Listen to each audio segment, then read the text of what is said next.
ڈیرہ غازی خان محمد اسد کی رپورٹ کے مطابق غازی یونیورسٹی ڈیرہ غازی خان شہر میں سالانہ بلوچ کلچر ڈے روایتی جوش و جذبے کے ساتھ منایا گیا۔ اس دن کو منانے کے لیے طلباء نے روایتی بلوچ لباس زیب تن کیے اور اس موقع پر خصوصی طور پر منعقدہ تقریب میں شرکت کی۔ رقص، موسیقی اور گانے بھی تقریب کا حصہ تھے۔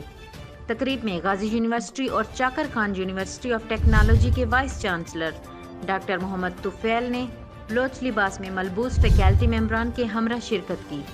بلوچ ثقافت کا دن 2 مارچ کو بلوچ عوام کی بھرپور ثقافت اور تاریخ کو منانے کے لیے منایا جاتا ہے۔ مزید اپڈیٹ کے لیے دیکھتے رہیں غازی نیوز۔